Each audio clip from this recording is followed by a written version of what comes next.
Bonjour, je suis Olivia Valdès et je suis ravie de te retrouver pour une nouvelle vidéo destinée aux agents et futurs agents des services de greffe.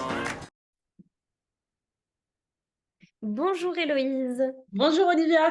et merci d'être avec nous. Alors, tu es psychomotricienne avec, je crois, d'autres casquettes aussi. Est-ce que tu peux te présenter rapidement et nous expliquer ce que c'est que la psychomotricité? Eh bien, merci Olivia de cette invitation. Donc, je suis psychomotricienne. Qu'est-ce que c'est la psychomotricité? C'est envisager le corps dans sa globalité. Et c'est un travail paramédical avec un diplôme d'État. Donc, nous sommes sur différents axes, les psychomotriciens, rééducation, thérapie et prévention. Et l'idée, c'est de soutenir la personne dans sa construction et sa structuration psychocorporelle, un mieux-être global selon les périodes qu'elle vit, les traumatismes qu'elle a pu vivre. Et nous travaillons de la naissance à la mort dans différents services, et hospitaliers, et institutions, également libérales.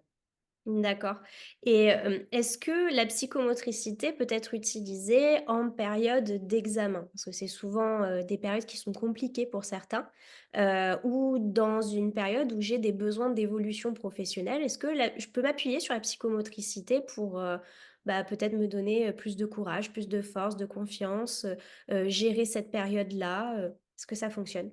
Alors absolument, puisque, la psychomotricité dans son axe de prévention, c'est également, le fait de reprendre confiance en soi, l'estime de soi, mais également le travail de posture, le travail tonique que propose le psychomotricien peut favoriser quand même une meilleure efficience, une meilleure gestion du stress, pour les examens et puis les outils que j'ai pu développer à côté, qui sont notamment ceux de la danse-thérapie, des chaînes musculaires et du shiatsu, offre aussi une belle palette pour, agir. D'où les multicasquettes, hein, c'est ça? C'est ça.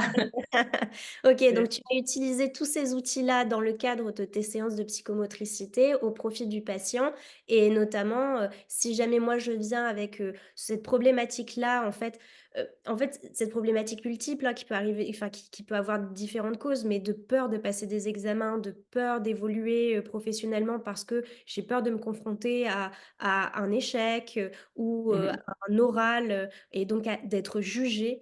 Je peux le travailler avec toi en tant que psychomote, avec tous ces outils-là. Effectivement et de revenir à son corps malgré le stress et surtout avec le stress, peut être une belle façon effectivement de mieux gérer la situation et de mieux se préparer. D'accord et est-ce que, donc je me prépare avec un professionnel, mais est-ce à côté de ça, je peux aussi avoir des outils que je peux utiliser seule? Notamment, par exemple, pour, passer un oral, peut-être ça serait le premier point, peut-être aussi pour, si j'ai des crises d'angoisse, des périodes, des moments d'angoisse, est-ce que je tu as des techniques pour revenir à soi? Est-ce que voilà, tu pourrais nous donner quelques outils qu'on pourrait utiliser au quotidien, qui soit facile d'utilisation, en tant qu'étudiant ou professionnel voulant, passer des concours. Alors, grâce au shiatsu, le shiatsu donc est une pratique japonaise, hein, qui veut dire des pressions avec les doigts. C'est un soin que l'on fait donc, en pressant avec les pouces, également la paume. Il y a différentes techniques pour stimuler les méridiens puisque c'est de philosophie orientale et c'est aussi donc ça favorise les troubles ça stimule et aide pour l'anxiété, le sommeil, les troubles musculo-squelettiques. Ça, c'est voilà, une partie. Dans le shiatsu, il y a également des automassages, le do-in et donc je vais vous proposer pour, ces situations donc d'examen, un point notamment qui est phare dans le shiatsu, hein, qui est situé au niveau de la paume, que vous pourrez stimuler donc pour favoriser votre concentration et ramener vraiment à une centration, quelque chose qui vous centre avant l'examen, donc ou lorsque vous le ressentez le besoin. Vous plissez légèrement la main, le point est situé à ce niveau-là et vous le massez tranquillement avec votre pouce. Vous posez votre main là où vous le pouvez, sur une table, sur vous et vous massez tranquillement en mouvement circulaire en respirant bien. Ce qui est intéressant, c'est évidemment, vous pouvez ensuite faire l'autre main et ce qui est intéressant, c'est que durant des périodes où vous avez même un oral ou quelque chose à passer, vous pouvez discrètement continuer à vous masser ce point en tenant une main contre l'autre, ce qui peut ramener justement directement à quelque chose de la concentration et de la centration. Voici un premier point, Olivia. Oui, qui me semble, très utile et en plus, je pense qu'à l'oral, c'est-à-dire que quand on est en présentation devant un jury, le fait d'avoir les mains l'une contre l'autre, même là, par exemple, je suis en train de toucher le point, que tu es en Mmh, train de me dire et j'ai les mains comme ça, tout à fait. ça passe tout à fait pendant un oral, donc Mmh, c'est largement faisable. Ouais. absolument. Et alors, tout ce qui tu évoquais, Olivia, aussi l'anxiété, les moments qui peuvent être des crises d'angoisse, tout ça. Au niveau du shiatsu, toujours, il y a vraiment des points intéressants au niveau émotionnel. Donc, quand vous pliez le poignet, c'est vraiment sur le pli de votre poignet. Je vous les montre l'un après l'autre. Il y a celui qui est au niveau du pouce, il y a celui qui est plutôt au centre, hein, du poignet, et puis il y en a un qui est plutôt sur le petit doigt. Et donc, toujours avec votre pouce, hein, de l'autre main, de masser ces points l'un après l'autre en circulaire en prenant vraiment le temps de respirer à chaque fois, de vous installer aussi là où vous êtes, hein, de respirer et de masser l'un après l'autre ces points, au moins quand même 10 secondes, si ce n'est un peu plus. Et ensuite celui-ci, je vous montre un peu plus rapidement. Prendre vraiment ce temps. Il y a un autre automassage, qui est assez similaire et plus en dynamique, où vous empaumez votre main et votre poignet, pardon, plutôt, et vous faites un mouvement, voilà, circulaire. Peu importe la main que j'utilise pour Là, j'ai faire montré tout d'abord ça? avec la main droite. Moi, je trouve que c'est intéressant de le faire des 2 côtés, hein, à chaque fois. Après, si vous n'avez pas le temps, vous ne faites que d'un côté, c'est pas grave non plus. Mais je trouve que si vous avez un peu plus de temps, de masser des 2 côtés ces points, c'est intéressant.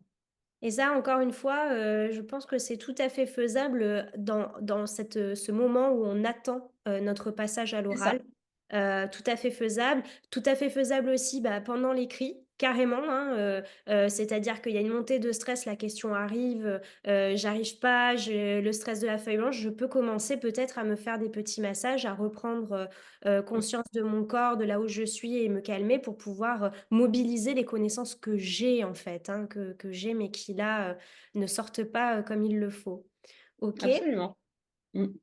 très bien. Est-ce Alors oui, oui, Olivia? Alors non, j'en ai un dernier qui est aussi intéressant, peut-être un peu moins discret pour le coup, mais qui est une zone, je vais vous montrer au niveau du crâne. Vraiment, donc le haut de votre crâne, vous le situez, j'espère qu'on le voit bien, Olivia. oui, ça va, ça oui, oui. Il y a OK, vraiment tout en haut, ouais. c'est l'occiput. Donc il y a toute cette zone que vous pouvez masser aussi avec vos pouces. Vous posez vos doigts sur votre crâne et vous massez progressivement en longeant vraiment jusqu'au centre de votre crâne, en fait, ces points, hein. Et puis vous pouvez vraiment, pareil, prendre le temps de respirer en vous massant. Ils sont des points aussi très intéressants. Des points très intéressants au niveau notamment de la gestion émotionnelle et de l'anxiété. D'accord et est-ce qu'un dernier, si tu veux on peut t'arracher un dernier exercice au niveau du sommeil? Parce que, dans ces périodes-là, généralement, on dort très peu, très mal. Ouais. Quand on est professionnel et qu'on fait notre examen, on se lance dans un concours à côté, bah, en fait, on pense qu'il faut le faire tard le soir parce que, bah, c'est le seul moment qu'on ait et donc, bah, ça empiète sur nos heures de sommeil. Est-ce que, voilà, je sais pas, quelque chose qui favorise l'endormissement. En parallèle d'une bonne hygiène de vie et d'éviter les écrans trop tard, puisque ça stimule vraiment trop, alors que l'on a besoin de redescendre et d'être dans quelque chose de plus calme avant le sommeil. Malgré les examens, d'avoir quand même ce respect d'un rythme de vie proposé, donc un petit massage. En fait, nous avons le méridien vessie là, qui passe là, le long de votre crâne et qui commence effectivement le premier point, il est au niveau en fait du coin de l'œil plutôt au-dessus, hein, du coin de l'œil. Il y a ce point, hein, qui est intéressant, donc que l'on peut masser soit avec les pouces, soit avec les index si l'on préfère. Moi, je préfère avec les pouces et de le masser directement, alors sans appuyer sur l'œil, mais effectivement de faire des mouvements circulaires en respirant sur ce point. Voilà. Et puis de longer, hein, en suivant avec vos pouces comme 2 lignes parallèles. Vous pouvez changer la main, vos positions de main et même le faire avec vos doigts, hein, c'est pas un souci. De longer ses poings, je sais pas si on voit bien. Ouais. Vraiment, ils sont le long du corps en respirant, en prenant plus de temps si certains points sont sensibles.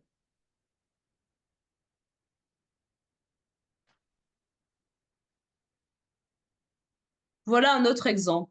OK. Il y Ça aurait permet des étirements associés, Olivia, mais bon, une prochaine fois, mais il y a des étirements qui pourraient aussi favoriser cette détente. OK. En tout cas, merci beaucoup encore pour tous ces petits exercices. C'est une mine d'or, je pense, quand on a, voilà, des stress comme ça, et bah, de savoir qu'on peut, aller puiser là-dedans dans voilà, dans des points comme tu dis ou, un toucher ou bah, ça permet d'avoir une boîte à outils, assez intéressante. Donc merci beaucoup Héloïse pour, Bah, avec plaisir. l'information. Bon courage à tous, à Merci. toutes et puis merci Olivia. De rien, merci. Uh-huh. Yeah.